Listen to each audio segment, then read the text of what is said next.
मीठे बच्चे मीठे बच्चे, बोलिए कितने मीठे हैं। मीठे बच्चे मीठे बच्चे, बोलिए कितने मीठे हैं।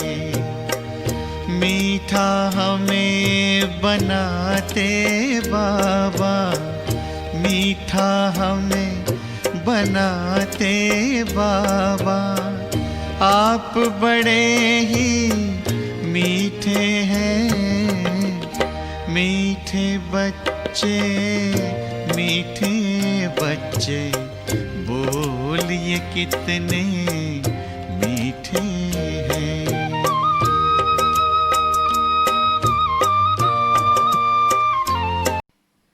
ओम शांति। आज है 3 जनवरी 2021। आज अव्यक्त बाप दादा के महावाक्य सुनेंगे। Revise course 5-10-87। मुरली का सार है ब्राह्मण जीवन का सुख, संतुष्टता व प्रसन्नता। ब्राह्मण जीवन का सुख, संतुष्टता व प्रसन्नता। आज बाप दादा चारों ओर के अपने अति लाडले सिकिलदे ब्राह्मण बच्चों में से विशेष ब्राह्मण जीवन की विशेषता संपन्न बच्चों को देख रहे हैं। आज अमृत वेले बाप दादा सर्व ब्राह्मण कुल बच्चों में से उन विशेष आत्माओं को चुन रहे थे जो सदा संतुष्टता द्वारा स्वयं भी सदा संतुष्ट रहे हैं और औरों को भी संतुष्टता की अनुभूति अपनी दृष्टि, वृत्ति और कृति द्वारा सदा कराते आए हैं। तो आज ऐसी संतुष्ट मणियों की माला पिरो रहे थे जो सदा संकल्प में, बोल में, संगठन के संबंध संपर्क में, कर्म में संतुष्टता के गोल्डन पुष्प बाप दादा द्वारा अपने ऊपर बरसाने का अनुभव करते और सर्वप्रति संतुष्टता के गोल्डन पुष्पों की वर्षा सदा करते रहे हैं।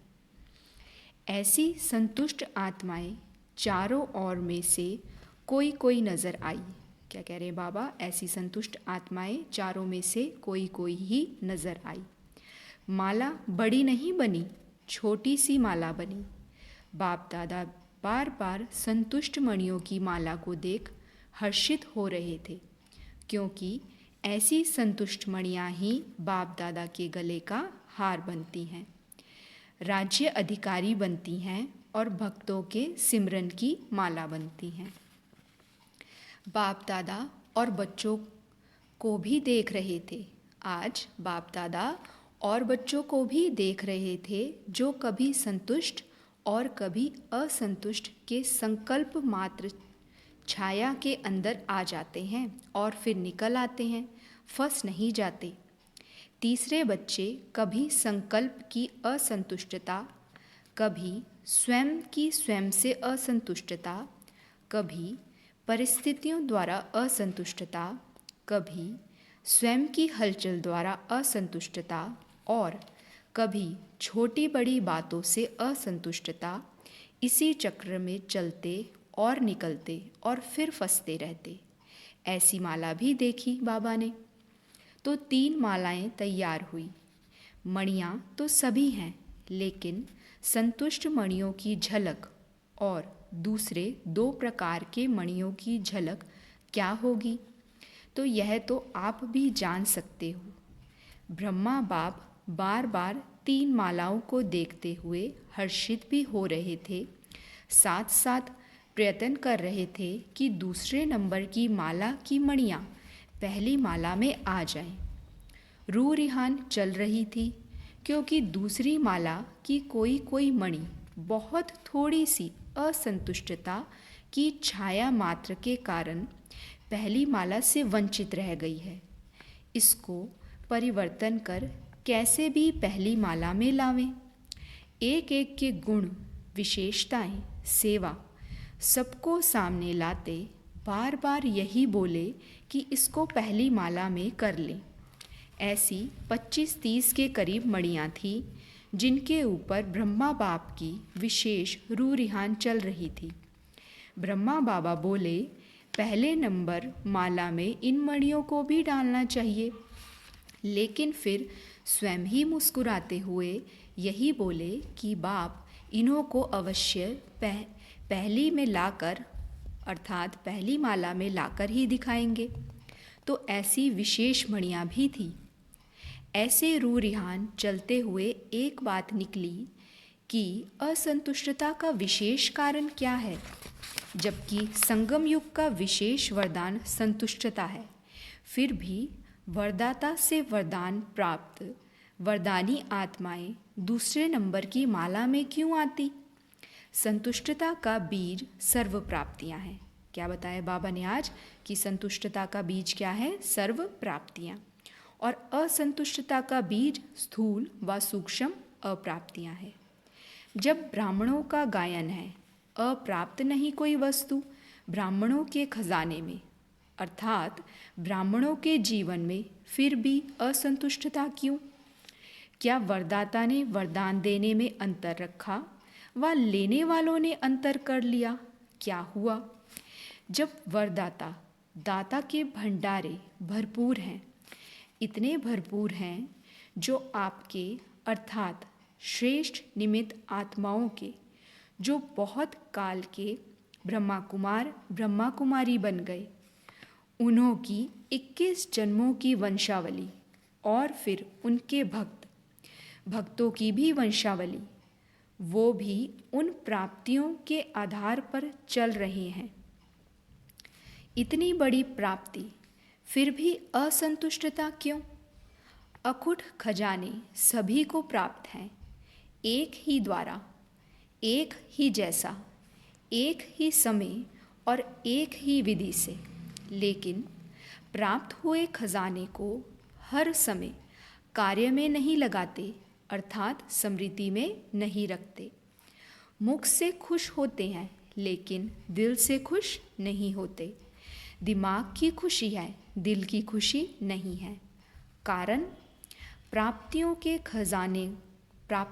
खजानों को स्मृति स्वरूप बन कार्य में नहीं लगाते। क्या बाबा ने कारण बताया कि दिमाग की खुशी है लेकिन दिल की खुशी नहीं है। प्राप्तियों के खजाने को स्मृति स्वरूप बन कार्य में नहीं लगाते। स्मृति रहती है लेकिन स्मृति स्वरूप में नहीं आते। प्राप्ति बेहद की है लेकिन उनको कहाँ कहाँ हद की प्राप्ति में परिवर्तन कर लेते हो। इस कारण हद अर्थात अल्पकाल की प्राप्ति की इच्छा बेहद की प्राप्ति के फलस्वरूप जो सदा संतुष्टता की अनुभूति हो उससे वंचित कर देती है। हद की प्राप्ति दिलों में हद डाल देती है, इसलिए असंतुष्टता की अनुभूति होती है।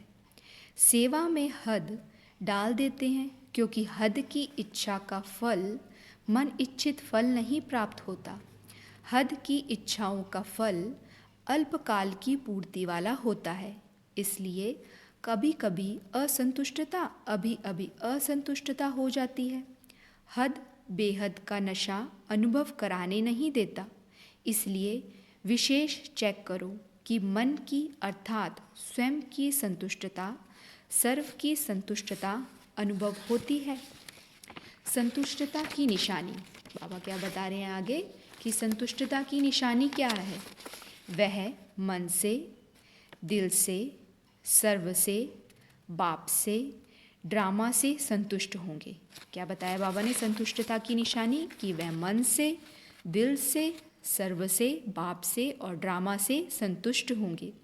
उनके मन और तन में सदा प्रसन्नता की लहर दिखाई देगी।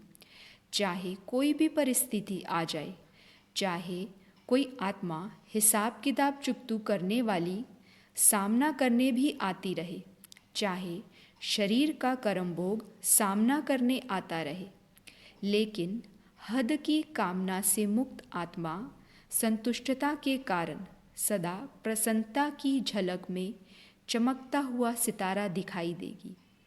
प्रसन्नचित्त कभी कोई बात में प्रसन्नचित्त नहीं होंगे। प्रसन्नचित्त कभी कोई बात में प्रसन्नचित्त नहीं होंगे। प्रश्न है तो प्रसन्न नहीं। प्रसन्नचित्त की निशानी वह सदा निस्वार्थी और सदा सभी को निर्दोष अनुभव करेगा। प्रसन्नचित्त की निशानी क्या बताई बाबा ने? वह सदा निस्वार्थी और सदा सभी को निर्दोष अनुभव करेगा। किसी और के ऊपर दोष नहीं रखेगा, ना भाग्य विधाता के ऊपर कि मेरा भाग्य ऐसा बनाया, ना ड्रामा पर कि मेरा ड्रामा में ही पार्ट ऐसा है, ना व्यक्ति पर कि इसका स्वभाव संस्कार ऐसा है, ना प्रकृति के ऊपर कि प्रकृति का वायुमंडल ऐसा है, ना शरीर के हिसाब किताब पर कि मेरा शरीर ही ऐसा है। प्रसन्नचित्त अर्थात सदा निस्वार्थ निर्दोष वृत्ति दृष्टि वाले। तो संगम योग की विशेषता संतुष्टता है और संतुष्टता की निशानी प्रसन्नता है। बाबा ने क्या समझाया? संगम युग की विशेषता संतुष्टता है और संतुष्टता की निशानी प्रसन्नता है। यह है ब्राह्मण जीवन की विशेष प्राप्ति। संतुष्टता नहीं, प्रसन्नता नहीं तो ब्राह्मण बनने का लाभ नहीं लिया। ब्राह्मण जीवन का सुख है ही संतुष्टता प्रसन्नता। ब्राह्मण जीवन बनी और उसका सुख नहीं लिया तो नामधारी ब्राह्मण हुए व प्राप्ति स्वरूप ब्राह्मण हुए। तो बाप दादा सभी ब्राह्मण बच्चों को यही स्मृति दिला रहे हैं, ब्राह्मण बने अहो भाग्य।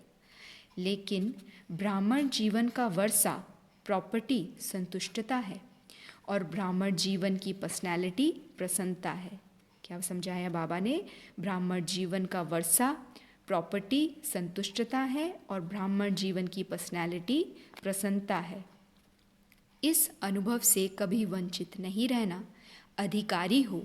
जब दाता वरदाता खुली दिल से प्राप्तियों का खजाना दे रहे हैं, दे दिया है तो खूब अपनी प्रॉपर्टी और पर्सनैलिटी को अनुभव में लाओ, औरों को भी अनुभवी बनाओ।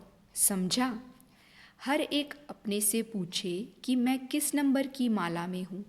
माला में तो हैं ही, लेकिन किस नंबर की माला में हूँ। अच्छा, बाबा को किसी ने कहा, आज बाबा आपने कमाल की माला बनाई। तो बाबा ने कहा, आप लोग भी तो माला बनाते हो ना।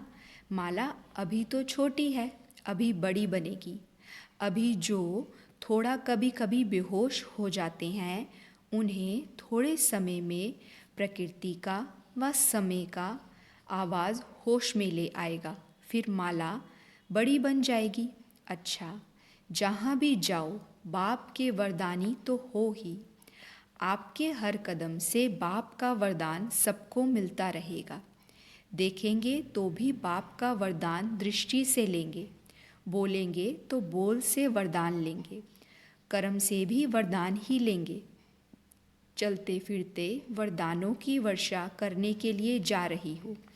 अभी जो आत्माएं आ रही हैं, उनको वरदान की व महादान की ही आवश्यकता है। आप लोगों का जाना अर्थात खुले दिल से उन्हों को बाप के वरदान मिलना। अच्छा, चारों ओर की सर्व बाप दादा की विशेष संतुष्ट मणियों को बाप दादा का विशेष याद प्यार। साथ साथ सर्व भाग्यशाली ब्राह्मण जीवन प्राप्त करने वाले कोटों में कोई में भी कोई सिकिलधी आत्माओं को बाप दादा के शुभ संकल्प को संपन्न करने वाली आत्माओं को संगम युगी ब्राह्मण जीवन की प्रॉपर्टी के संपूर्ण अधिकार प्राप्त करने वाली आत्माओं को विधाता और वरदाता बाप दादा की बहुत बहुत याद प्यार स्वीकार हो। हम बच्चों की बाप दादा को याद प्यार, गुड मॉर्निंग और नमस्ते। शुक्रिया बाबा, शुक्रिया। आज की मुरली से वरदान है, बुद्धि रूपी पांव द्वारा इस 5 तत्वों की आकर्षण से परे रहने वाले फरिश्ता स्वरूप भव। बुद्धि रूपी पांव द्वारा इस 5 तत्वों की आकर्षण से परे रहने वाले फरिश्ता स्वरूप भव। बाबा समझाते, फरिश्तों को सदा प्रकाश की काया दिखाते हैं। प्रकाश की काया वाले इस देह की स्मृति से भी परे रहते हैं। उनके बुद्धि रूपी पांव इस 5 तत्व की आकर्षण से ऊंचे अर्थात परे होते हैं। क्या समझा रहे हैं बाबा? उनके बुद्धि रूपी पांव भी इस 5 तत्व की आकर्षण से ऊंचे अर्थात परे होते हैं। ऐसे फरिश्तों को माया व कोई भी मायावी टच नहीं कर सकते, लेकिन यह तब होगा जब कभी किसी के अधीन नहीं होंगे। शरीर के भी अधिकारी बनकर चलना है। क्या समझा रहे हैं बाबा? शरीर के भी अधिकारी बनकर चलना, माया के भी अधिकारी बनना, लौकिक व अलौकिक संबंध की भी अधीनता में नहीं आना। स्लोगन है, शरीर को देखने की आदत है तो लाइट का शरीर देखो, लाइट रूप में स्थित रहो। अगर शरीर को देखने की आदत है तो लाइट का शरीर देखो, लाइट रूप में स्थित रहो। ओम शांति।